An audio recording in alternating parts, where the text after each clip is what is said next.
Donc déjà, bienvenue à l'édition 2022 du concours d'éloquence d'ENSTA Paris. Donc tout d'abord, nous tenions à remercier donc, vous, le public, pour être venu de cet amphi pour admirer vos communs. Ensuite, on voulait remercier le jury, donc Xavier, qui avait participé au concours d'éloquence de l'année dernière, Madame Chaliès, Monsieur Jamet et Monsieur Besson, qui sont donc au premier rang. Donc on les remercie d'avoir accepté de consacrer tout cet après-midi à la langue de Molière. Donc merci beaucoup d'être venus. Ensuite, je voulais également souligner le travail de Mathéo, qui est notre Respo Events au BDE, parce que c'est à lui qu'on doit l'organisation de tout ce concours. Enfin, je voulais remercier tous nos participants, qui vont être 10 cette année, parce qu'ils vont, j'en suis certaine, nous épater pendant les heures qui vont suivre. Si. Et cette année aussi, il y a une petite nouveauté. Donc, on voulait vous dire que le public va avoir la possibilité de voter. C'est-à-dire que chaque personne pourra voter pour le participant qu'il aura trouvé le plus convaincant. Et de cette manière, celui qui vous aura le plus percuté remportera la voix du public. Et donc, elle comptera comme une 6e voix dans la décision des participants qui iront en finale. Et pour terminer, on voulait ajouter un petit mot, parce que comme vous allez le remarquer, il n'y a dans cette édition qu'une seule participante. Donc on ne pourra pas et on ne cherchera pas à expliquer pourquoi cette année très peu de filles ont souhaité se joindre à nous dans cette petite aventure. Donc voilà, je souhaitais seulement rappeler que si l'une des raisons pour lesquelles certaines d'entre vous ne se sont pas présentées est qu'elles n'avaient pas assez confiance en elles, ou alors qu'elles se disaient qu'elles étaient intimidées, ou qu'elles ne se sentaient pas en capacité de s'exprimer, on aimerait tous dire que cette raison n'aurait pas dû exister. Parce que peu importe notre genre, on est tous capables des mêmes choses, à partir du moment où on le souhaite. Donc voilà, et je vous remercie à tous pour votre écoute et je vous souhaite un bon cours d'éloquence.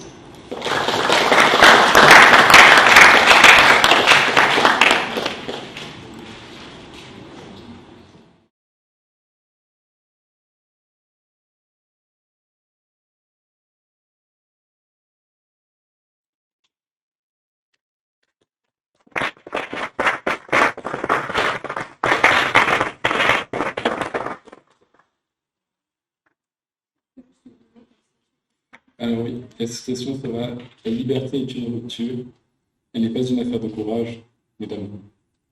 Donc c'est François Mitterrand.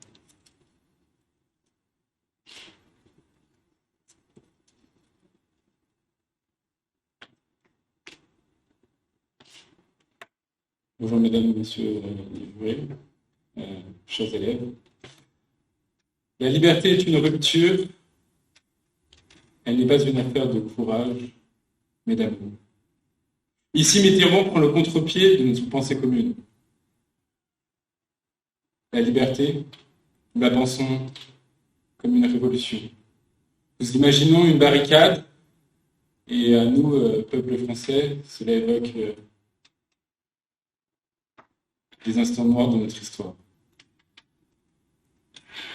Nous avons l'image de ce Gavroche planté sur la barricade qui crie « Je mourrai peut-être, mais je mourrai libre ». Néanmoins,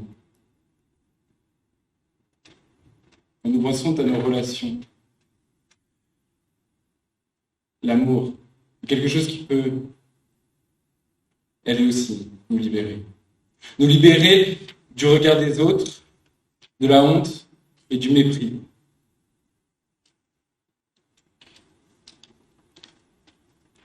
L'amour est-il donc le meilleur outil pour conquérir notre liberté? Je commencerai donc par contredire notre bien-aimé Mitterrand. Peut-être est-ce parce qu'il n'a pas combattu, mais sa phrase nous apparaît, somme toute, assez niaise. Y a-t-il déjà eu un peuple qui s'est émancipé en vendant caramels et fleurs? Non, il a fallu du courage. Oui, du courage. L'oppresseur de nos libertés ne réplique pas avec des sucreries et des bonbons, mais bien avec des balles et des coups.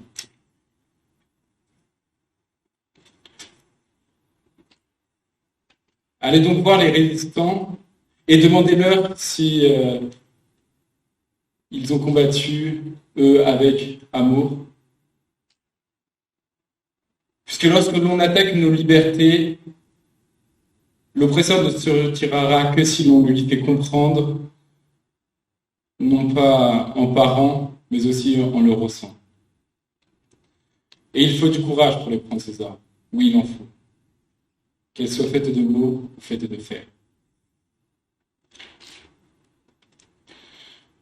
Néanmoins,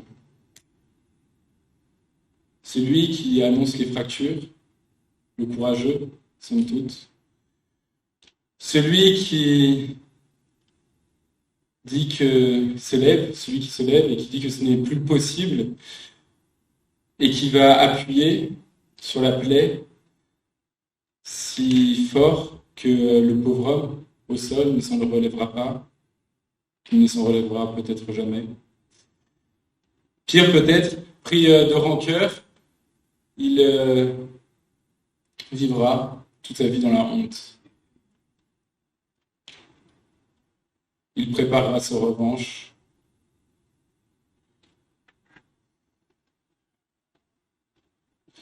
L'histoire nous montre le courage peut rendre esclave et la violence aussi. Si l'on se penche sur notre histoire, sur la Révolution de France, oui, il y a eu du sang. De nombreux nobles sont morts, par exemple. Et on a coupé la tête de beaucoup de monde. Tout cela s'est terminé sous une dictature, celle que nous connaissons, celle de Robespierre. Tout était perdu. Nous avons perdu notre liberté au profit d'un système tyrannique.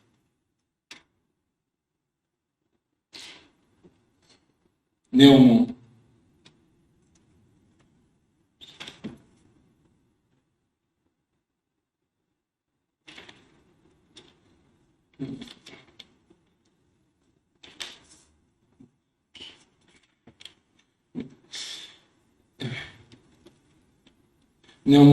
l'amour est la chose qui nous permet de reconstruire. La figure du courageux, celui qui se montre contre l'opinion, contre la masse, nous fait ressentir dans ses fractures, mais il ne reconstruit pas, il les laisse à vif, il ne les répare pas, il ne les reconstruit pas.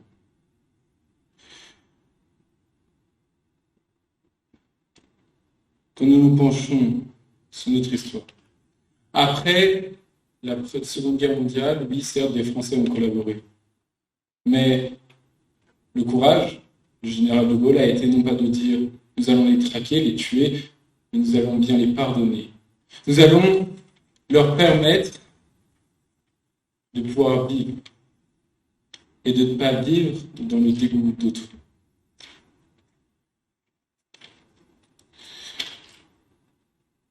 Enfin, je finirai comme cela. L'amour permet une émancipation de l'homme. On ne sort pas grandi d'un conflit, on n'en sort plus pauvre. L'amour, c'est faire avec l'autre. L'amour, c'est pardonner l'autre. Et l'amour, c'est être bienveillant. Et c'est peut-être l'un des plus beaux messages, peut-être, des religions monothéistes. Oui, je suis chrétien, donc j'en citerai un extrait. Aime ton prochain comme toi-même. Aimer rend libre à la fois celui qui aime et celui qui est aimé, en le libérant de toutes ses peurs et de tout mépris.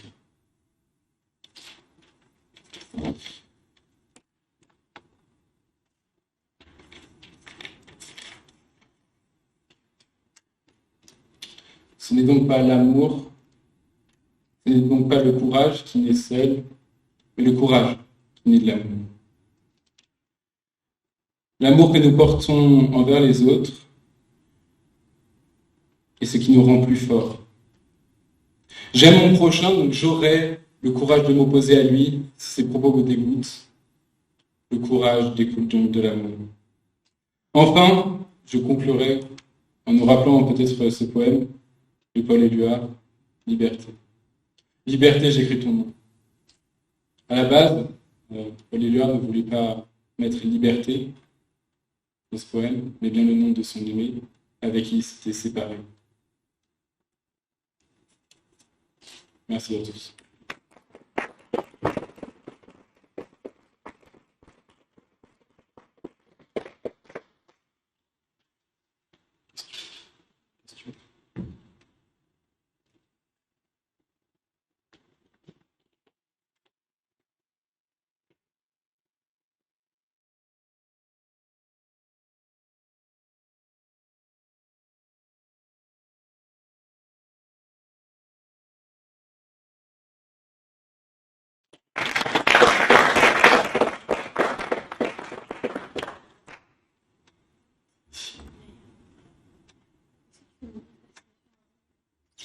Moi, j'avais dit mon nom, mais tu l'as vu. Ok.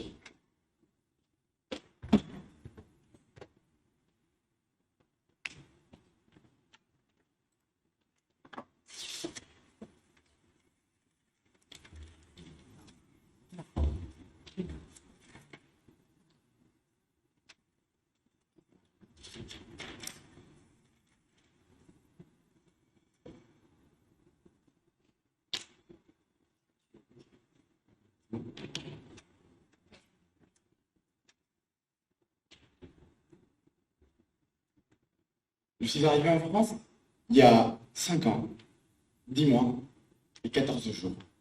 En fait, le 7 juillet 2016. Je viens d'où?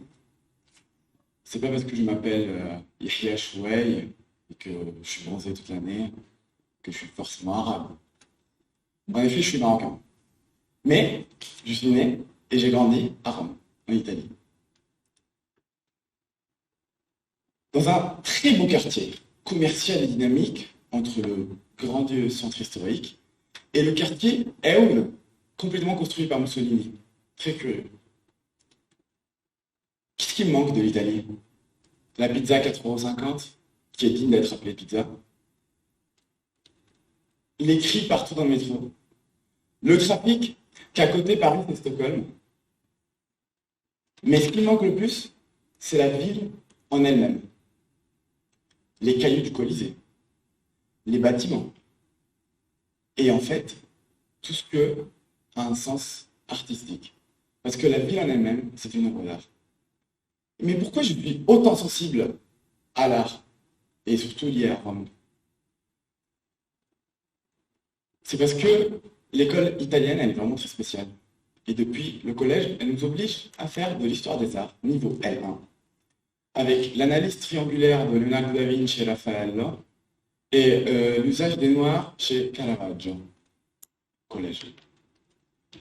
Mais cela a fait en sorte que je sois de plus en plus sensible à ce que c'est l'art.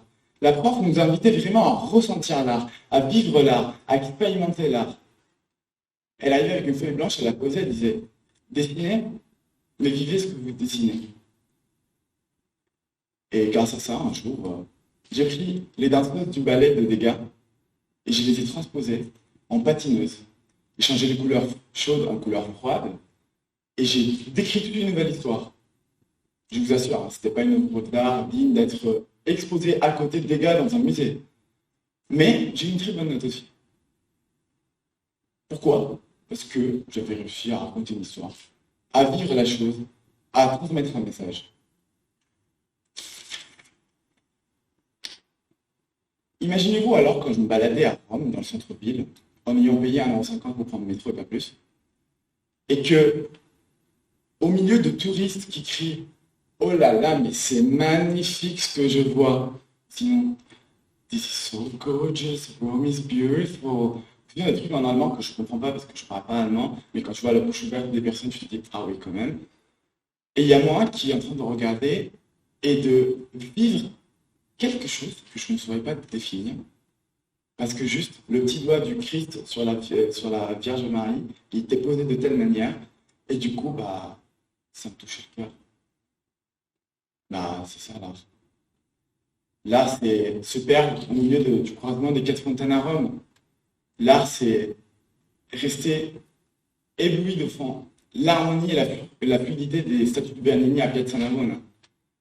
L'art, c'est pas juste s'arrêter à This is gorgeous. C'est incroyable. Vivre à Rome était très très formateur. Parce que ça m'a permis de dépasser les préjugés de la beauté de l'art. De ne pas m'arrêter aux proportions canoniques qu'il faut absolument respecter pour être beau ou ne pas être beau. Parce qu'on peut choisir de ne pas être beau. Rome m'a appris tout simplement, après m'avoir grandi. Rome a vu toutes mes bêtises. Rome a vu mon brevet aussi. Et après, le jour de mon départ, elle m'a dit, comme Orwell dit, l'art n'est pas supposé être beau. Il est supposé vous faire ressentir quelque chose.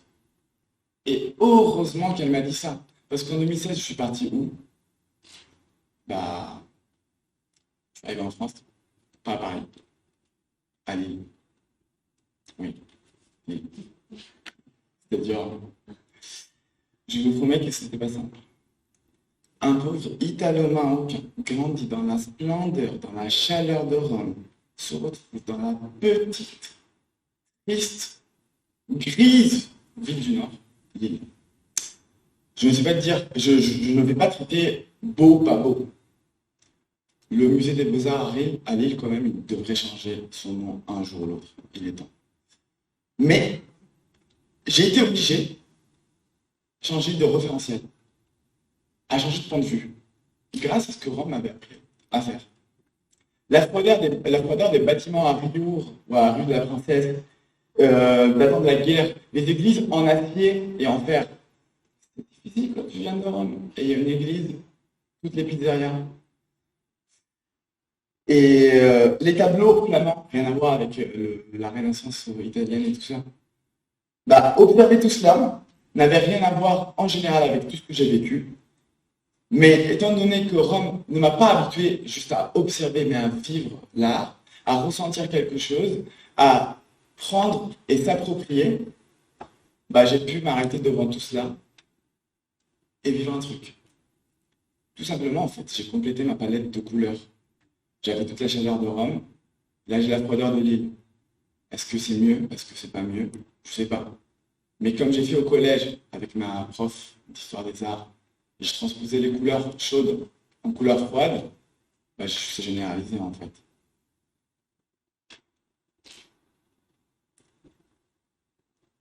Ça me manque, hein, ça se voit. Mais si au début je faisais que pleurer et dire hâte de rentrer, aujourd'hui pour moi je regarde la chose comme une occasion, une leçon, quelque chose que je pourrais, une chance que je pourrais exploiter partout dans le monde. Mais il fallait quand même une cerise sur le gâteau. Lille, pas plus que 3 ans. Après, je suis parti à Paris, quand même. Seul Paris est digne de Rome, et seul Rome est digne de Paris. On peut lire dans les documents de jumelage entre les deux villes, entre les deux grandes villes. Aujourd'hui, je me balade souvent au Louvre, pavillon italien quand même. Et vous allez toujours me trouver devant les grands tableaux, les immenses tableaux, ils sont gigantesques, de Giovanni Panini. Un énorme tableau, composé de tableaux à l'intérieur, qui parlent des monuments de Rome. Et ainsi, je voyage de temps en temps, quand j'en ai besoin, quand ça me manque un peu plus que d'habitude. Et en même temps, je me balade à Paris.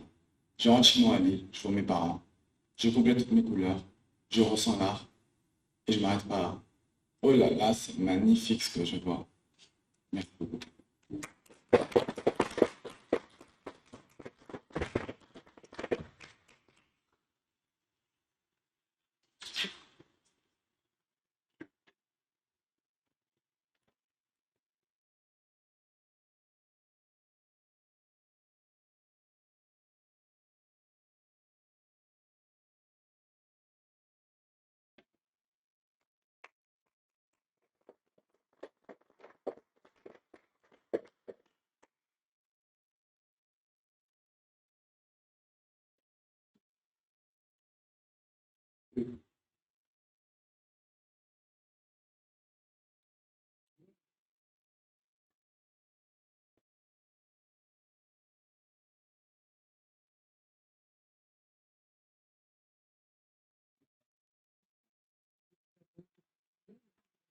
Vous pouvez nous donner votre sujet, s'il vous plaît? Tout le monde, c'est pas utile. On va le... C'est utile. Du coup, le sujet est « Ce n'est pas par la satisfaction du désir que s'obtient la liberté, mais par la destruction du désir. »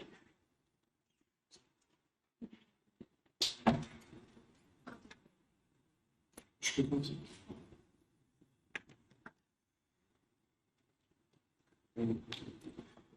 Mesdames et messieurs, membres du jury, chers spectateurs, bonjour. Qui de nous n'a pas déjà désiré? Qui de nous n'a pas déjà ce sentiment, qui de nous n'a pas déjà senti ce sentiment accablant qui accable votre cœur dès que vous êtes devant un fondant de chocolat, une belle chemise blanche, surtout dans notre cas, les élèves de l'INSTA, lorsque nous regardons la première note de l'examen, qui est généralement loin devant la nôtre. Moi-même, je n'échappe pas à ce cas. Originaire du Maroc, je suis venu à ce pays en attendant, en essayant d'explorer tous les horizons possibles. Je voudrais tout, mais vraiment tout. Majorer ma promo, m'intégrer dans toutes les associations du plateau, visiter tous les lieux magnifiques de Paris. Je voudrais vraiment tout. Mais vous savez bien, le temps passe, la motivation s'affaiblit, la fervence disparaît avec le temps. Et au milieu de l'année, je me trouve en train de regarder le petit rang vert qui se trouve à Synapse, qui vous indique que vous avez validé votre matière. Je ne prends plus le temps de regarder la note, parce que je sais très bien que ce serait un 10, avec quelques miettes après la virgule. Les choses deviennent plus difficiles après. J'opte pour une solution radicale. J'entre dans ma chambre, je commence un confinement, je descends le rideau au fond. Je descends le rideau au fond, plus de devoirs, plus de contraintes sociétales, plus de rien, plus de messages de la scolarité pour me parler de mes absences. Je suis enfin libre, je goûte enfin aux fruits défendus de la liberté. Je sais que nombreux parmi vous se disent c'est plutôt une dépression. Mais ce fut mon salut. Ce fut vraiment mon salut, car je me suis débarrassé des menottes. Je suis sorti de mon cachot. Je ne sens plus les remords. Je ne sens plus la culpabilité. Je ne sens plus rien. Je n'étais ni heureux, ni malheureux. J'étais tout simplement libre, mesdames et messieurs. Mais maintenant, je suis devant vous, cette année. Je suis redevenu l'élève normal, qui valide ses cours, qui assiste, qui essaie de participer, monsieur, et qui surtout a très peur et sent les frissons lorsqu'il voit le petit message de la scolarité avec le petit point d'exclamation rouge à côté. Oui, ça me fait tellement peur.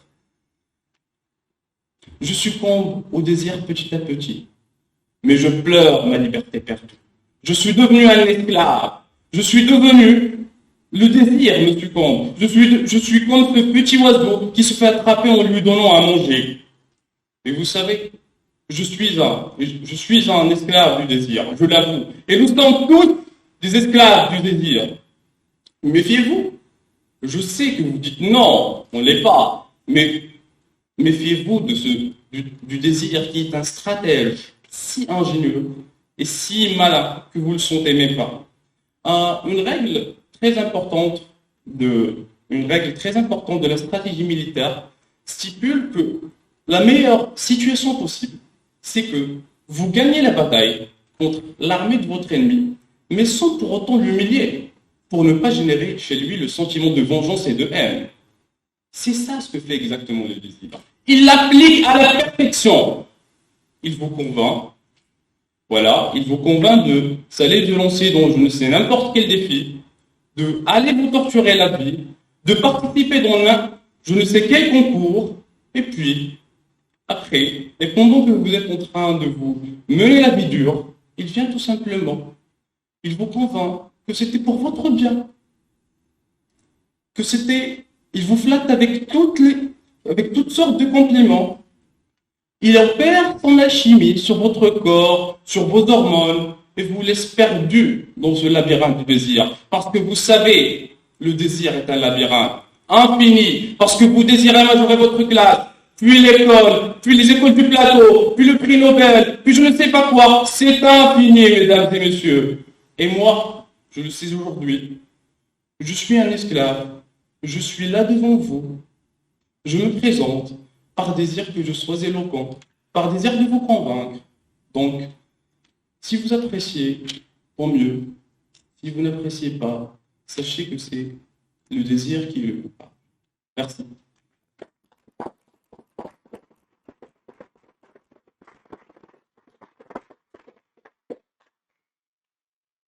Est-ce qu'il y a des questions? Oui.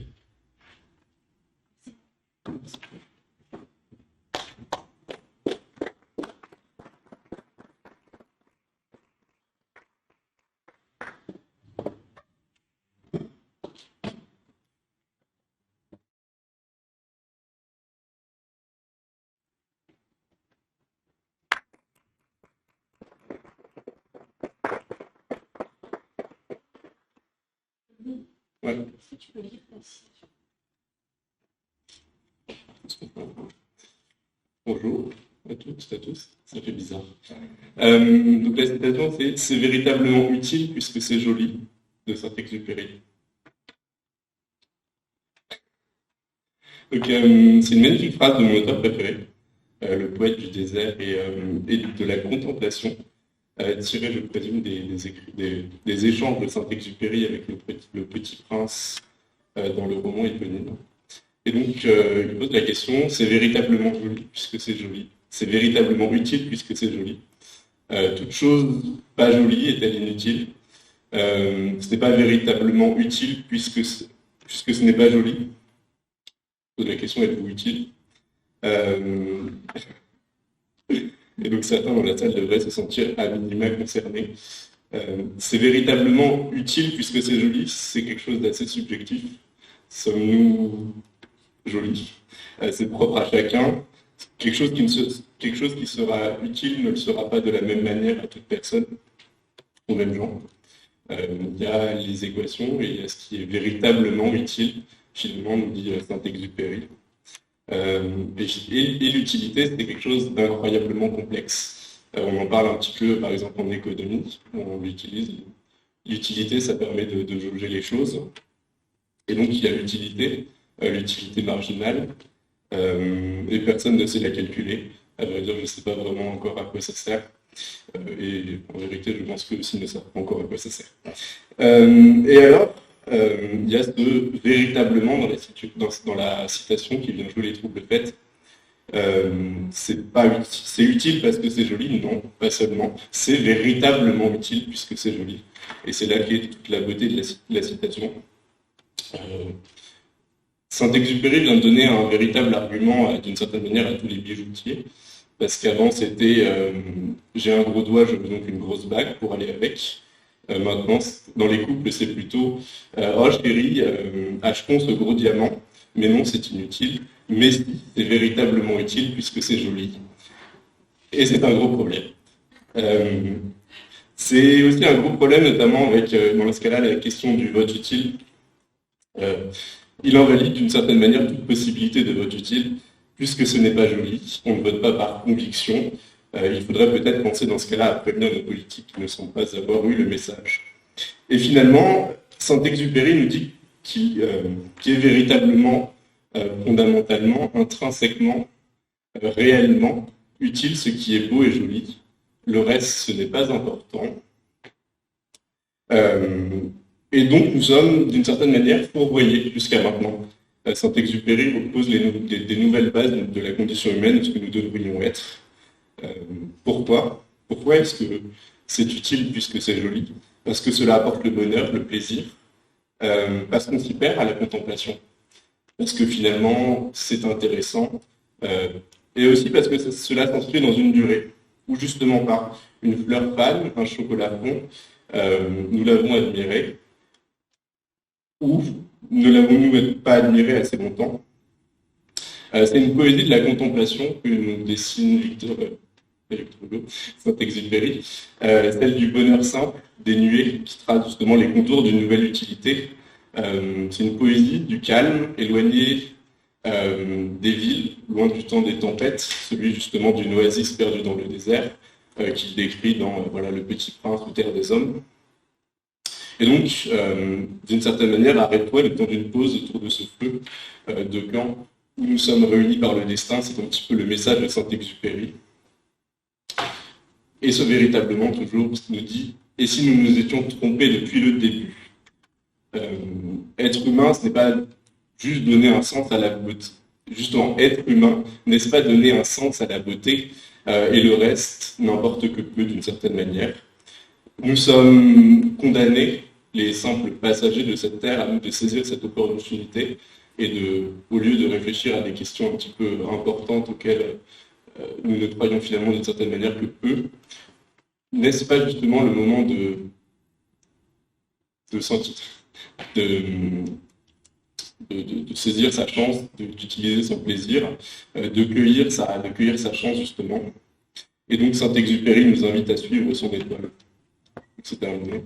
Et peut-être je vais terminer avec une petite citation, notamment tirée justement des œuvres de Saint-Exupéry, qui résume à mon sens la situation.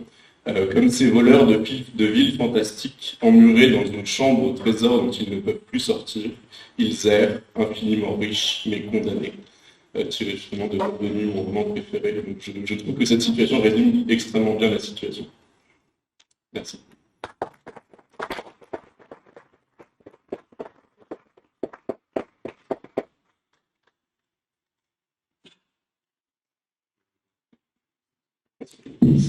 Et donc le prochain participant est Bastien Glaise qui rentre à l'instant dans l'entier.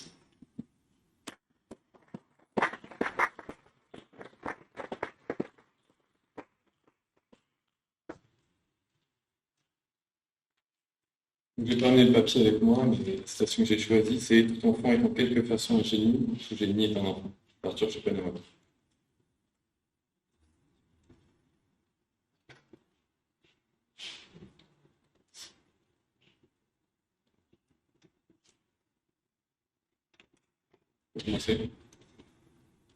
L'être humain est l'une des espèces animales dont le volume crânien est le plus élevé. L'avidité de nos bébés pour naître avec un crâne de plus en plus gros n'a été limitée que pour épargner leur chère mère de douleurs atroces lors de l'accouchement. Et nous naissons ainsi avec nos crânes énormes, totalement vulnérables pour 2 ans, dépendants pour 8 et fertiles, quelque peu indépendants seulement après 13 ans. Je rappelle au passage que les rats sont prêts à copuler après seulement 3 semaines, c'est impatient. Et nous grandissons à partir de là, avec notre crâne gargantuesque, pour devenir une sorte de prototype géant, imberbe et macrocéphale, des mignons bébés instagrammables que nous étions. Alors, pourquoi en arrivons-nous là? Que nous sommes en quelque sorte un enfant trop grand. Eh bien, ça tombe bien, car d'après Arthur Schopenhauer, tout enfant est en quelque sorte un génie, et tout génie est un enfant. Alors, cela pourrait paraître étonnant, en voyant mon petit cousin manger du plastique, ou peut-être m'expliquait-il la théorie des cordes quand il me disait l'autre jour mais bon, il aurait pu le faire dans une autre langue. Pourtant, un enfant dispose de capacités dépassant l'imagination. Oui, il dépasse l'imagination, plutôt notre imagination. Alors, sa capacité créative peut voir le monde d'une autre manière que nous le faisons. Car l'enfant n'est pas encore passé par l'embrigadement et l'uniformisation par laquelle nous sommes passés. Je sais que je parle à des gens qui savent de quoi je parle. D'ailleurs, j'ai eu quelque peu honte dans la salle de préparation en voyant que tous mes camarades étaient habillés exactement de la même manière que moi. L'enfant est également potentiel. C'est un être de potentiel, tout comme le génie de la lampe, qui est potentiel et qui peut créer ce qu'il veut. L'enfant est comme un bloc d'argile qui pourrait se façonner lui-même, qui pourrait ajouter ou enlever des traits de personnalité ou des passions à son être. Il construit la personne qu'il est au fur et à mesure. L'enfant peut créer la personne qu'il veut. L'enfant est potentiel. Mais d'un autre côté, le génie aussi est l'enfant. Tout génie est un enfant. Le génie, par un miracle digne de l'œuvre d'un génie justement, a gardé sa jeunesse d'esprit. Le génie a gardé sa capacité à voir le monde différemment. Comment considérer comme génial une personne n'ayant pas le fond des yeux parsemé d'étoiles et la malice derrière chaque parole? Le génie accède à un monde plus vaste. À la manière du djinn, l'origine du génie mythique, qui maîtrise plusieurs dimensions, ou à la manière de l'enfant qui aperçoit des monstres et des épées dans un paysage forestier. Alors, à l'âge où nous devenons des adultes, où nous devons devenir des génies, essayons nous aussi de rester des enfants pour réussir cette tâche, de rester des génies. Merci.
Bonjour mesdames, bonjour messieurs. Il y a deux manières d'être malheureux, ou désirer ce que l'on n'a pas, ou posséder ce que l'on désire. Pierre Ruiz.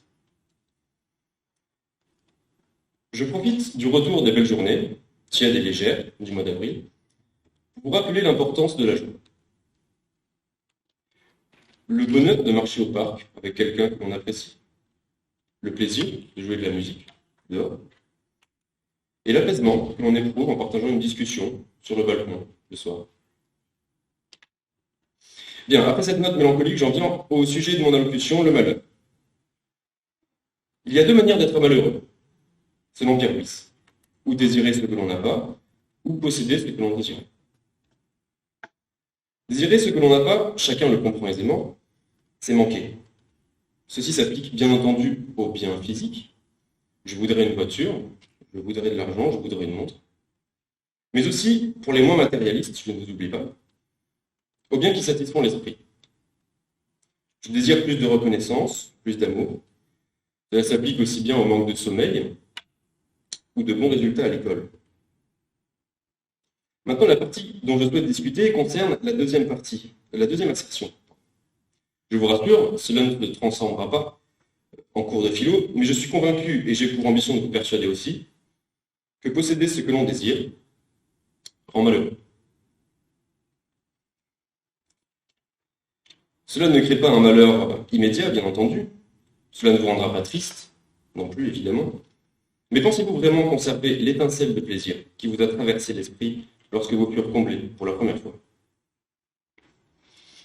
Pour la plupart de nous, étudiants dans une grande école, je m'attarde sur cet exemple car j'en connais les recoins, pour la plupart de nous, la situation que nous vivons actuellement nous semblait impossible. Travailler, travailler, travailler, pour après sortir et profiter du soleil qui n'avait plus rendu notre peau orangée depuis 2 ou 3 ans. Ça serait de l'irrespect pour vous si je vous disais que je suis l'homme le plus heureux ici. Car je mentirais. Et pourtant, tout le monde se construit cette image de l'école d'ingénieur. Mes parents, mes amis me disaient « Tu vas plus rien faire, tu auras du temps, tu verras, ça sera génial. Tu vas bien travailler en prépa, tu seras récompensé, l'école c'est super, tu vas pouvoir faire tout ce que tu veux, tu vas t'éclater. » Et moi je me rappelle de ce mot « tu vas t'éclater ». Oui, c'est génial, mais ça ne l'est pas tout le temps. Croyez-vous qu'il est heureux, celui qui sort de chez lui, souffrant chaque jour un peu plus de la solitude et des 4 murs de son appartement? Croyez-vous qu'il est heureux, celui qui, au bout du 6e verre d'alcool, rigole de rien pour oublier son tout?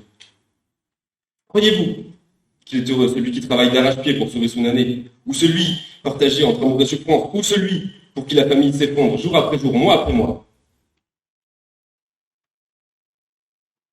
Mais l'école, c'est un plaisir, bien sûr. C'est détendu le plus cher d'être ici, pendant la prépa. Alors te plains pas. Tu le possèdes maintenant, ce que tu désires. Donc tu n'es pas malheureux. Alors si vous ne deviez retenir qu'une seule unique chose, des 5 minutes de discours qui arrivent à leur terme et auxquels je compte bien me tenir, émerveillez-vous. Profitez du matériel, profitez de l'immatériel, profitez de ce que vous avez. Allez de l'avant, progressez. Et si une porte se ferme, eh bien dégondez-la. Je vous remercie.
Le prochain candidat, Augustin Dessus. Donc, nous sommes actuellement dans l'amphi Duhamel du Monceau, et justement, La citation dont je voudrais parler aujourd'hui est une citation de ce grand homme qui donc a dit « Le désir d'ordre est le seul ordre du monde ». Le désir d'ordre est le seul ordre du monde. En voilà une affirmation. Est-ce forcément vrai? Moi, je n'en suis pas convaincu personnellement. Je désire l'ordre dans ma chambre. Pourtant, cet ordre est-il présent dans ma chambre? Je ne vous conseille pas d'aller le vérifier par vous-même. Le désir seul peut-il ordonner les choses? Je ne pense pas qu'il ne suffise. Encore faut-il en avoir la volonté. Mais bon, cessons ici la mauvaise foi et comprenons ce que Georges Duhamel voulait vraiment nous dire. Au-delà de cette figure assez élégante de répéter le mot ordre, l'ordre du monde ici est évidemment un principe directeur, quelque chose qui est une constante dans le monde, quelque chose qui vraiment le dirige. Donc, le désir d'ordre est une constante, quelque chose qui dirige le monde. Encore une fois, je n'en suis pas convaincu. Encore faut-il avoir le désir de l'ordre. Pour cela, je vous citerai un autre grand homme, le Joker, dans les comics, au sujet duquel on dit « Some people just want to see the world burn ». Ou alors, dans la langue de Jean-Claude Van Damme, certains hommes veulent seulement voir le monde brûler. Le désir d'ordre n'est pas universel, j'en ai bien peur. Schopenhauer disait l'homme est un pendule qui oscille entre le désir et l'ennui. Et en effet, nous pouvons nous dire que à quoi bon désirer l'ordre? À quoi bon, dans la faculté de notre existence, chercher à ordonner notre vie? Pourquoi chercher à construire quand détruire est si rapide? Pourquoi s'agiter ainsi, telle une fourmi sous un bananier? Pourquoi, quand le désordre est omniprésent? Et oui, Schopenhauer et les antidépresseurs, une grande histoire de vie. Et pourtant, même pas. Parce que voici ce qui manquait justement à Schopenhauer. Non, pas les antidépresseurs. L'amour. Voilà ce qui lui manquait à ce vieux professeur aigri. Il lui manquait cet amour, cette chose grande et belle qui nous lie, qui nous transporte, qui nous ramène les uns vers les autres. Quelque chose de beau, de fort, d'audacieux, de précieux. Et cet amour est en mesure, lui, d'apporter de l'ordre au monde. Regardons nos propres sociétés. Elles n'ont pu se former que par une recherche réciproque d'entraide, de compagnie, d'amour. Que par une recherche de cet amour qui lui seul peut nous apporter ordre et réconfort. Ce même amour qui est à l'origine de la création de vie, qui permet à ce monde de continuer à nous émerveiller, à nous éblouir. Et enfin, cet amour qui est à l'origine, cet amour infini qui est à l'origine de la création de toutes choses. Le voilà, mon cher Duhamel, le véritable ordre du monde. Non pas le désir d'ordre, mais le désir d'amour.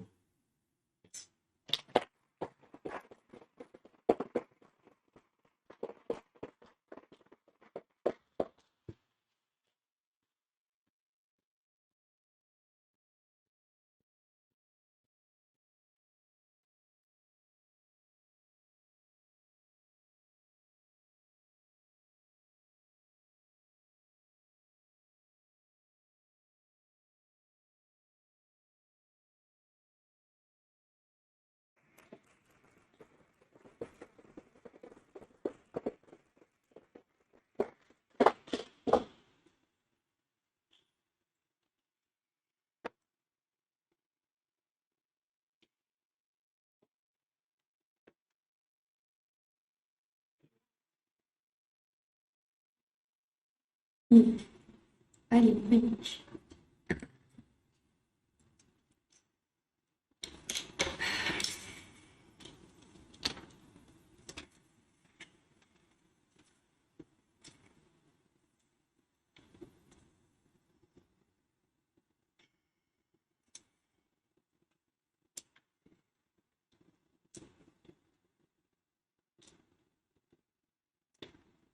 Bonjour.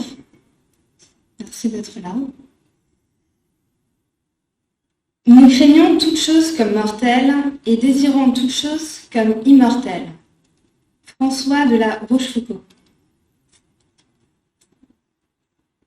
Vous, commun des mortels, n'avez-vous jamais rêvé, au moins une demi-seconde dans votre vie, de ne plus être contraint de votre condition humaine qu'est la mort?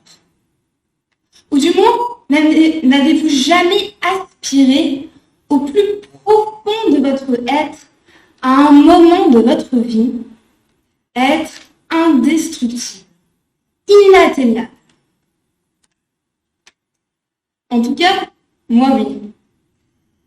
Il y a près d'un mois, lorsque je m'étais retrouvée à 1,2 km du sol, à un pied de la porte grande ouverte d'un avion, toute convaincue et déterminée à l'idée de sauter en parachute. Et vous savez quoi? Je n'ai pas sauté. Pourquoi, me diriez-vous? Eh bien, j'avais si peur de mourir. Oui, on y est, la peur de mourir. Parce que nous ne connaissons pas la mort. Alors, nous l'imaginons. Précipice, trou noir, tunnel interminable, vide infini dans le centre et partout, la circonférence nulle part. Pour certains, c'est comme Voldemort. Le mot qu'il ne faut pas prononcer. Car naître, finalement, ce n'est pas mourir avec sourcils, finalement. Bref, la mort suscite chez l'homme, j'entends ici l'homme avec un H majuscule, une angoisse terrible lorsque sa pensée arrive. Cette crainte nous bloque dans notre existence, contrôle parfois nos actes sans écouter notre raison. C'est pourquoi Pascal, grand philosophe que j'admire, nous démontre que nul besoin et intérêt pour nous de craindre. Il faut vaincre. Oui, utiliser la possibilité de mort dans toute sa splendeur pour vivre intensément notre existence. Risque, courage, ambition, montée d'adrénaline. Ce sont bien des valeurs particulièrement chères à l'homme, qui seraient vouées à mourir sans la mort.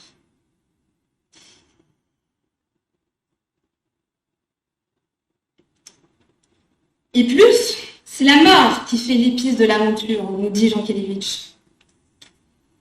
Sans elle, nous sombririons dans l'ennui au point de mourir d'ennui.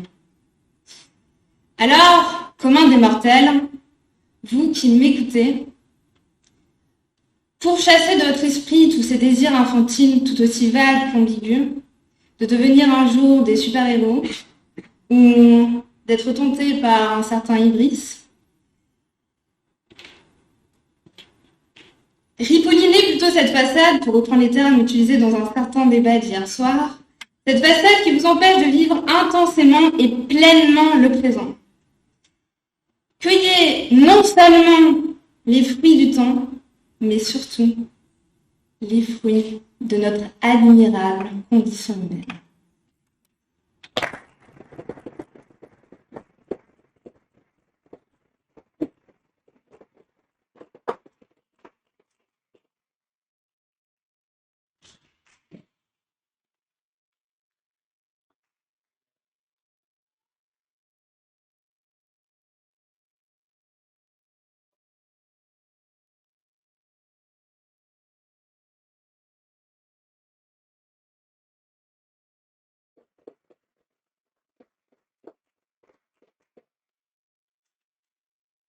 Voilà.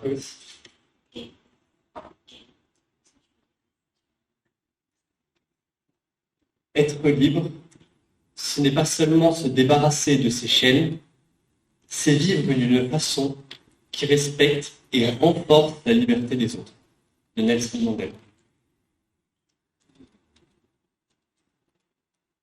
Nelson Mandela nous dit donc cette citation: lui, figure du combat social, ne réfute pas qu'il nous faut nous débarrasser de nos chaînes, comme il le dit, de ces névroses qui nous sédentarisent, tant dans nos actes que dans nos pensées. Cette réflexion, il la pousse au-delà même de la simple banalité de notre liberté, s'arrête là où commence celle des autres. Il utilise ce terme fort et poignant de renforce.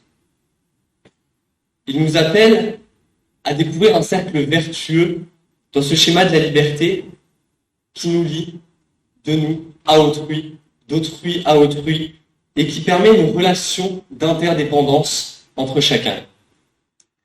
Cette relation, ce besoin mutuel que nous avons les uns envers les autres, c'est lui-même la liberté à l'état pur. Le reconnaître, c'est accepter ses faiblesses, c'est accepter sa condition, et c'est donc pouvoir ainsi s'exprimer librement. Cette façon de vivre à laquelle il nous appelle, ce n'est ni une exclusion sociale de soi ou de l'autre. Il n'y a pas de renforcement, certes, mais on peut seulement parler de respect.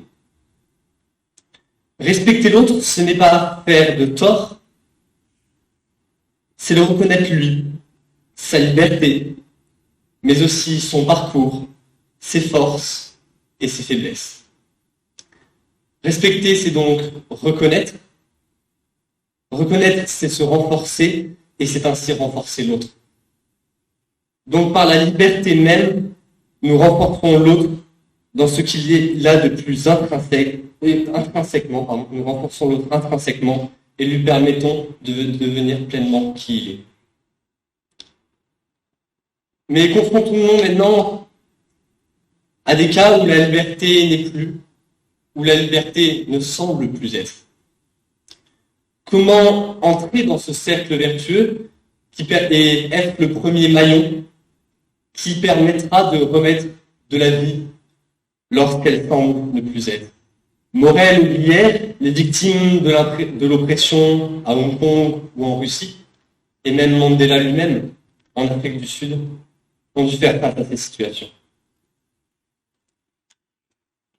Mais nous-mêmes devons-nous seulement suivre ces modèles?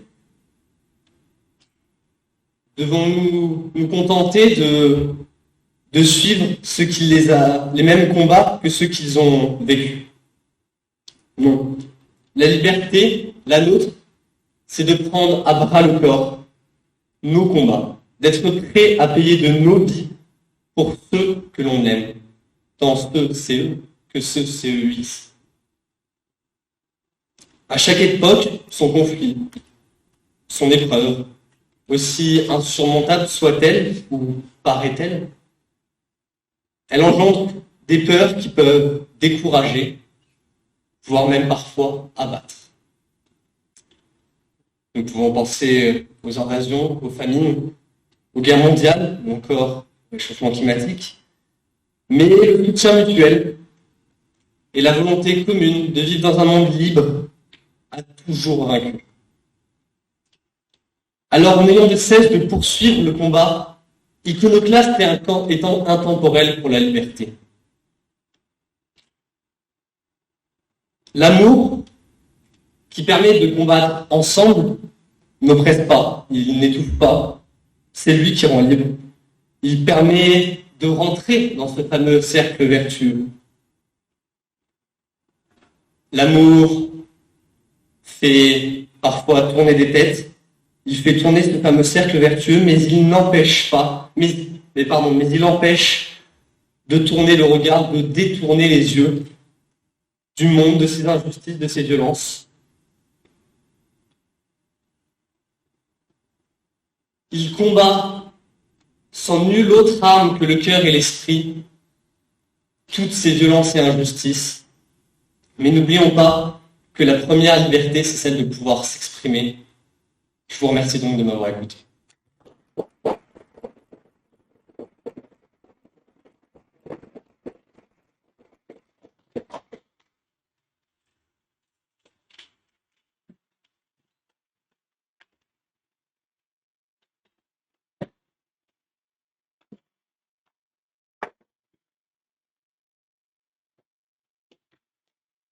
Du coup, merci à tous. C'est la fin du concours d'éloquence. On va délibérer avec les 4 autres jurys. Et normalement, vous aurez les réponses des 5 finalistes dans la soirée. Mais en tous les cas, merci beaucoup à tous d'être venus. Je pense que c'était très important pour ceux qui devaient s'exprimer d'avoir du public comme ça. Donc, merci.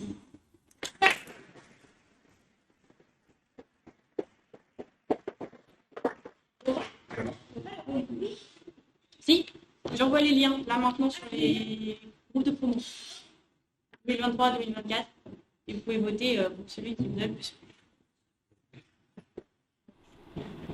Ok. Donc cet après-midi a eu lieu l'édition 2022 du concours d'éloquence d'ENST à Paris et nous allons maintenant vous dévoiler donc, les 5 participants de la grande finale. Donc les 5 participants sont tout d'abord Yaya Achou, ensuite Augustin de Sury, Bastien Glès, Eya Damak et pour terminer Vincent Lahaye. Donc on remercie tout le monde, les 10 participants qui ont été là cet après-midi et qui ont parlé, qui ont très très bien parlé. Et on vous attend le 5 mai pour la finale du concours d'éloquence.